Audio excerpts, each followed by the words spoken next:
ABP আনন্দ, এগিয়ে থাকে, এগিয়ে রাখে। আর কোভিড-19 অতিমারির জন্য নিজেদের আশা রাজ্যে ফেরত আসা যে পরিযায়ী শ্রমিক, যার কথা আমি আগেই বললাম যে বাইরে থেকে প্রচুর শ্রমিক তারা কর্মচ্যুত হয়ে এখানে এসেছেন, তারা যখন এমন অবস্থায় এসেছিলেন যে যদি আমরা 100 দিনের কাজ দিতে না পারতাম তাহলে তারা অনাহারে মারা যেত অথবা আত্মহত্যা করত। এইরকম জায়গায় সময় দাঁড়িয়ে মমতা ব্যানার্জি একটা বিশাল তাদের সহযোগিতা নিয়ে সামনে দাঁড়ালেন এবং তারা খুব গর্বের সাথে কাজ করছেন এবং আমরাও এই কাজটা দিতে পেরেছি বলে আমাদের সরকার খুব গর্বিত। অবশ্য আমাদের এই কাজের জন্য মোদী সরকার খুবই মানে তারা আগে করছে না বলে, তাদের অন্য জায়গায় করছে না বলে লজ্জিত এবং ক্রমাগত নানাভাবে খুব ক্ষুদ্র ক্ষুদ্র ব্যাপার নিয়ে আমাদের বিরক্ত করা এবং আক্রমণ করার কাজ কিন্তু চালিয়ে যাচ্ছেন। মুখে বলছেন মানুষদের কথা এবং আমাদের আক্রমণের সময় এই সমস্ত পরিকল্পনায় যখন আমরা কাজ করছি তখন আমাদের তার প্রতি আক্রমণ করছেন। মনরেগাতেও ওরকম করছেন, কোথায় কি নাম লেখা হবে, কোথায় কোন ফেস্টুন দেওয়া হবে, এই সমস্ত ছোট ছোট ক্ষুদ্র ব্যাপার নিয়ে আমাদের বিরক্ত করছেন এবং কাজের ক্ষতি করছেন।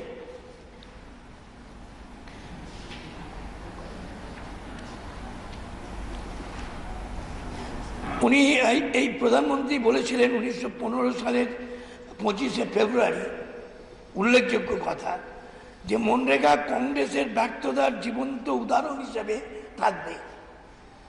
খুব ঐতিহাসিক কথা বলেছেন। মানে এরম ধরনের আক্রমণাত্মক কথা হতে পারে না। প্রধানমন্ত্রী বলছেন, বর্তমান প্রধানমন্ত্রী, যে মনরেগা কংগ্রেসের ব্যর্থতা, সেই সময় কংগ্রেস ছিল, জীবনের উদাহরণ হিসেবে থাকবে। অর্থাৎ মনরেগা এই রাইট টু জব, যা পৃথিবীতে কোথাও নেই। আর এই আমরা অনেক কাজ করি, কিন্তু এই কাজটা হলো, কাজের অধিকারটা হলো সংবিধান গ্যারান্টেড কাজ, কনস্টিটিউশনের গ্যারান্টি, রাইট টু জব। আমি যদি গ্রামে থাকি বা কেউ যদি গ্রামে থাকে, এটা তার অধিকার। সেখানে আমাদের বর্তমান মুখ্যমন্ত্রী প্রধানমন্ত্রী বলছেন যে এটা ব্যর্থতার জীবন্ত একটা উদাহরণ, অথচ এটা কত ভালো বেশি পাশে দাঁড়াতে পারে এবারকার এই ন্যাচারাল ক্যালামিটিগুলো, তাকে মোকাবিলা করা এবং পরিযায়ী শ্রমিকদের কাজ দিয়ে বাঁচিয়ে রাখা, এগুলো একটা বিরাট উদাহরণ। আমাদের অর্থনীতি এবং গ্রামীণ অর্থনীতিকে যে সচল করে রেখে দিয়েছে, তার মধ্যে মনরেগার ভূমিকা অন্যতম শ্রেষ্ঠ বলে মমতা ব্যানার্জি মনে করেছিলেন এবং মমতা ব্যানার্জি সেইভাবেই আমাদের দিয়ে এটাকে রূপায়িত করার ব্যবস্থা করেছেন। আমরা নিজেরাও খুব এই কাজের জন্য গর্বিত এবং আমরা তাতে এই কাজকে হালকা করে দেখতে আগামী দিনে চাই না। এর ধারাবাহিকতা, উন্নয়নের ধারাবাহিকতাটা চলবে এবং যেমন এখন চলছে।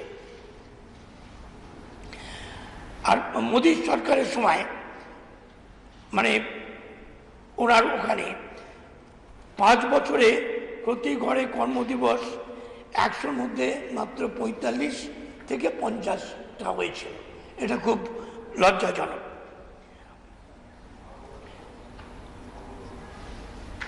এটাকে একসময় দুর্বল করে দেওয়া হয়েছিল, বেতন বা মজুরি পরিশোধ করা হচ্ছিল না ঠিক মতন।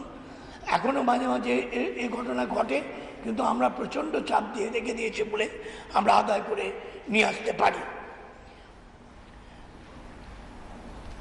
আমরা একটা জিনিস উল্লেখ করছি, শুধুমাত্র সমালোচনা করা বা কিছুর জন্য নয়, মানে আমাদের এই কাজের প্রেরণা যাতে বৃদ্ধি হয় সেই জন্য মানুষের কাছে তুলে ধরি যে গুজরাটের মনরেগাটা খুব জায়গায় আছে। গুজরাটের বনের কাছাকাছি যেটা, যে সাবারকন্ঠ জেলায়, বনস্কন্ঠ এবং সাবারকন্ঠ জেলায় উদ্বেগজনক কেলেঙ্কারির খবর পাওয়া গেছে এই মনরেগার ব্যাপারে।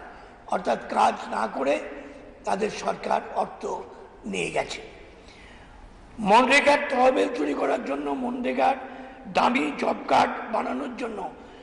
মরা মানুষ, বন কর্মকর্তা, সরকারি পিয়ন, কনস্টেবল এবং তার বাবা মা, বেসরকারি সেক্টরের কর্মচারী, স্কুলগামী শিশু এবং বর্তমানে 5 বছরের মেয়ের হত্যার দায়ে জেলে থাকা বন্দির নাম ব্যবহার করা হচ্ছে।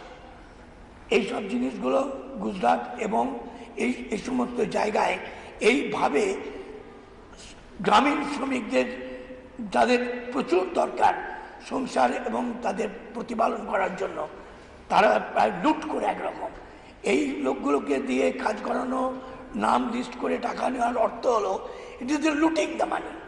আর এটা বেসরকারি পর্যায়ে হয়নি, কারণ এটা এমন একটা সিস্টেমে আছে, সরকারের হাত না থাকলে এই লুট করা যাবে না। আমরা এই সংবাদগুলো পেয়ে মানুষদের কাছে সর্বত্রই এটা জানাচ্ছি।